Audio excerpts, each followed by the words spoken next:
पेट पाप करवाता है और ये जो पीठ है ये हमेशा प्रायश्चित करती है, बोझा ढोती है उस पाप का और मेहनत कर कर इस शरीर को पार लगाती है।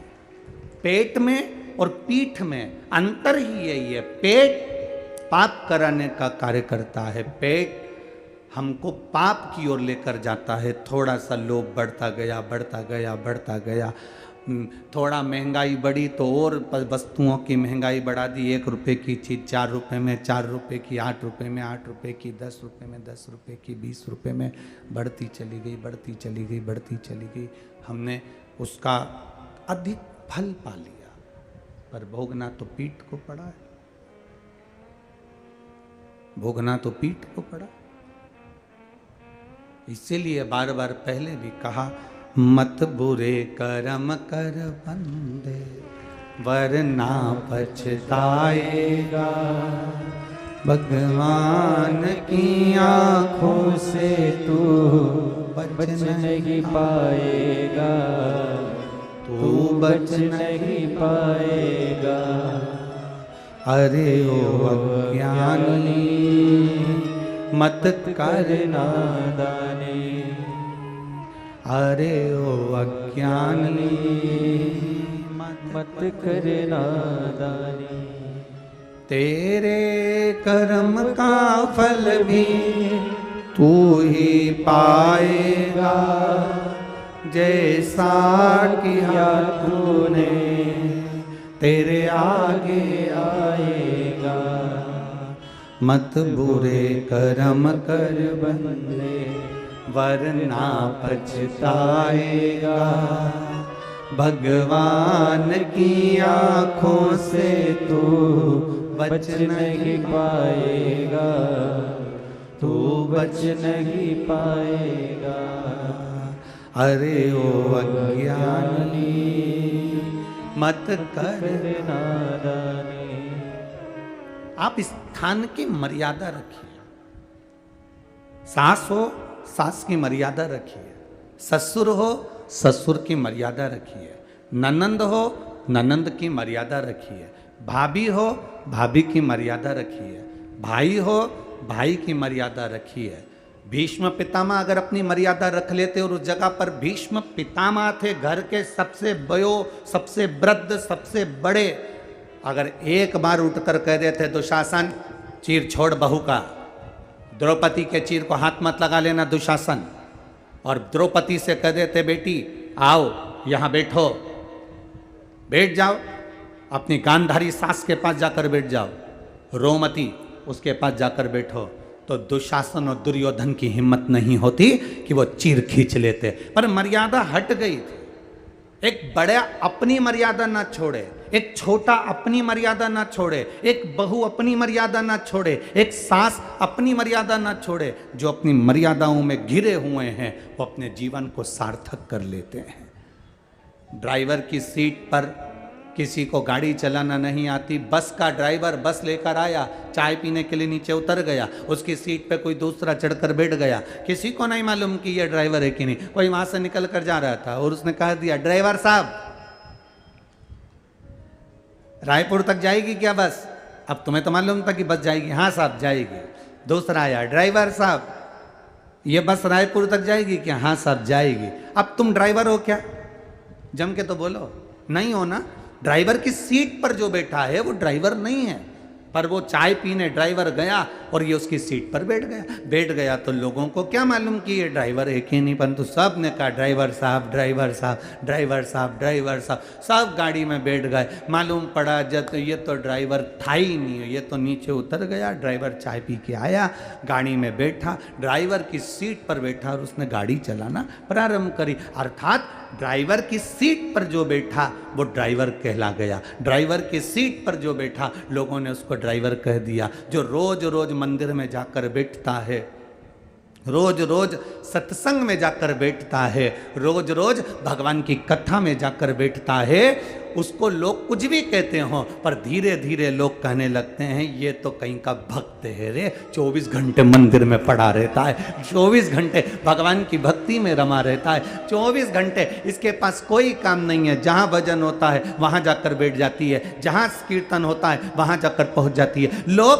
उसका नाम बदल देते हैं, उसका नाम सुनीता नुनीता गीता पीता कुछ भी हो, उसे कोई मतलब नहीं, उनके लोग कह देते हैं वो जीजी को बुला लो, भजन वाली बहुत अच्छा भजन गाती है, भक्ति इतनी अच्छी है, वो तो पूरी भक्तन बन गई रे शंकर जी की। अब लोग उसका नाम चेंज कर दिया, क्योंकि भजन में बैठती है, भगवान के पास बैठती है, भगवान के करीब में रहती है, भजन में डूबी रहती है, इसलिए उसका नाम वहां बैठ बैठ के भक्त हो जाता है। जो सत्संग में जाकर बैठता है उसको लोग संत कहने लगते हैं। कई बार तुम कथा सुन सुन कर जाओ और अपने घर पर जाकर ज़्यादा ज्ञान देने लगते हो ना, छोटी छोटी बात के लिए, तो ही लोग कह देते हैं हमारी अम्मा आ गई है, बहुत बड़ी संत है।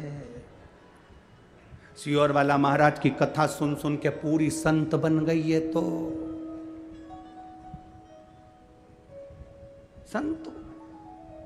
और प्रेम जब अनंत हो गया, रोम रोम संत हो गया अपने आप।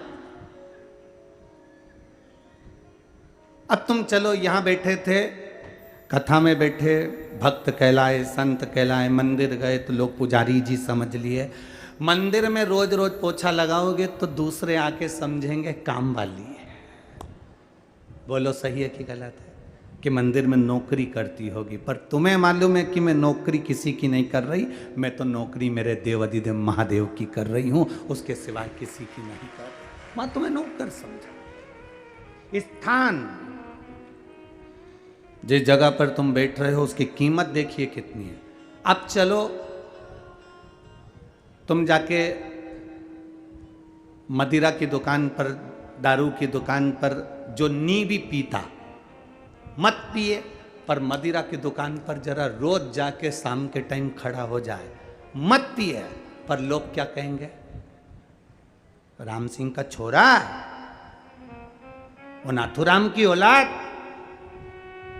वो उसका भाई, पक्का बेहुड़ा, 4 बजते नहीं और दुकान पे खड़ा मिल जाता। उसने कभी नहीं पी, पर वहां खड़ा था तो नाम उसका आ गया। उसी तरह हम अगर भगवान की भक्ति में खड़े भी हो गए, भगवान के भजन में जाकर खड़े भी हो गए, उसकी भक्ति में जाकर खड़े भी हो गए, भले हमने कथा सुनी ना सुनी, हमने भजन किया ना किया, हमने दान किया ना किया, हमने पुण्य किया ना किया, हमने संकीर्तन किया ना किया, हमने शंकर जी के मंदिर में 1 लोटा जल चढ़ाया ना चढ़ाया, पर हम रोज अगर भगवान की कथा में जा रहे हैं, रोज भजन कर रहे हैं, रोज कीर्तन कर रहे हैं, रोज मंत्र जाप कर रहे हैं, रोज मंदिर जा रहे हैं, तो हमारा भी नाम उसकी लिस्ट में जरूर आ जाता है, भले हमने पुण्य करा कि ना करा, पुण्य की लिस्ट में आ जाता है। एक नहीं पीता और दारू की दुकान पर खड़ा है तो उसका नाम आ गया।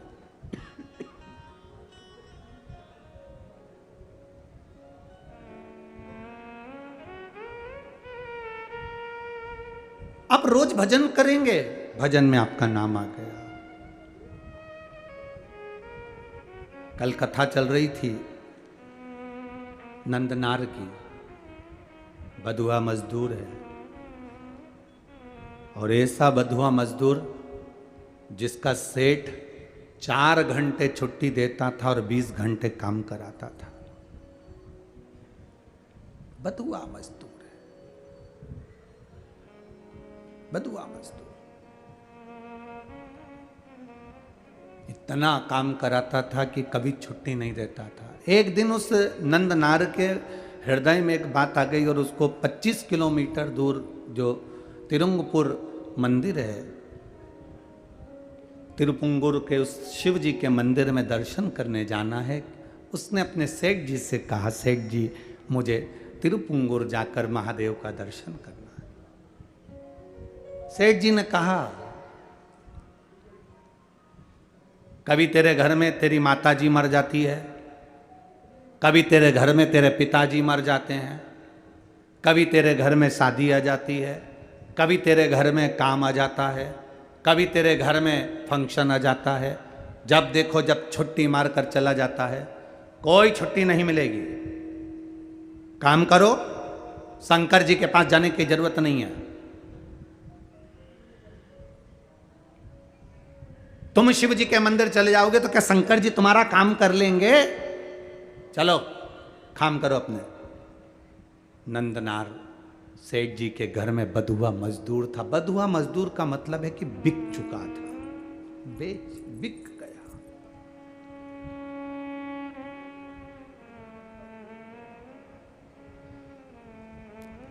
बिक गए।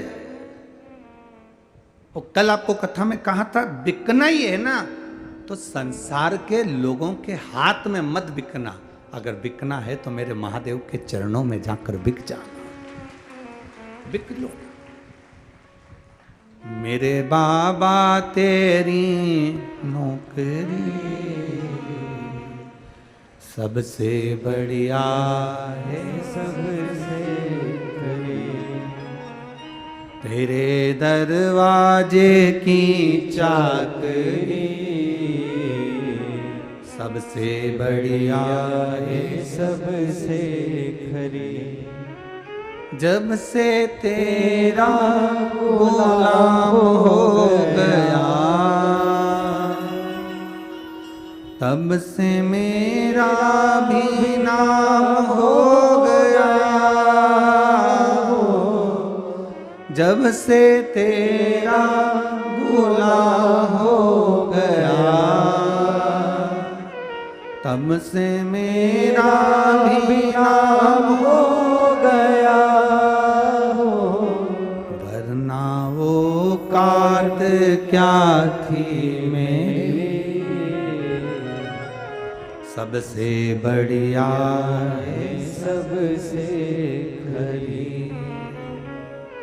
भोले बाबा तेरी नौकरी सबसे बढ़िया है, सबसे खरी। बिकना है। अगर आपको लग रहा है कि अब मैं, कई लोग कह रहे थे हम बहुत तकलीफ में हैं इसलिए अब हमने सोच लिया कि अब हम बस अंतिम समय जी रहे हैं। गुरु जी, बहुत जिंदगी कष्ट में हो गई, तकलीफ में हो गई, बहुत कष्ट की जिंदगी।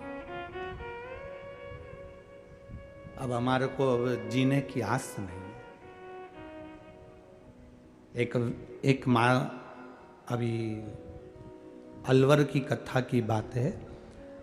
अलवर में राजस्थान में जब कथा थी तो एक माँ आई और उसने कहा गुरु जी अब मेरा 3rd स्टेज का कैंसर हो गया है और मेरे को चेस्ट का कैंसर है, स्तन कैंसर है, 3rd स्टेज पर है। डॉक्टर ने जवाब दे दिया है कीमो पूरे हो गए हैं, पर डॉक्टर कह रहा है कि कीमो होने के बाद वापस कैंसर उपज गया।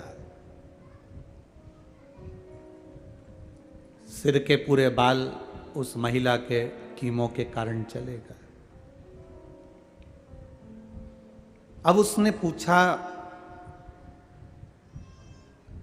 हम लोग अधिक मास सावन के महीने में अनुष्ठान ज़्यादा रहते हैं, पूजन ज़्यादा रहती है, तो 3-4 दिन तो हम किसी से मिलते नहीं, यजमान परिवार से भी नहीं मिलते। ये नियम है हमारा। 4 दिन के बाद चाहे यजमान परिवार हो, पत्रकार बंधु हों, जब तक अधिक मास सावन में थोड़ा हम भी अपनी पूजन पाठ करते हैं तो नहीं मिलना होता। 4 दिन के बाद में जब मिलना हुआ, वो रोज़ पत्र भेजी। आखिरी में 4 दिन निकले, 5वें दिन वो आई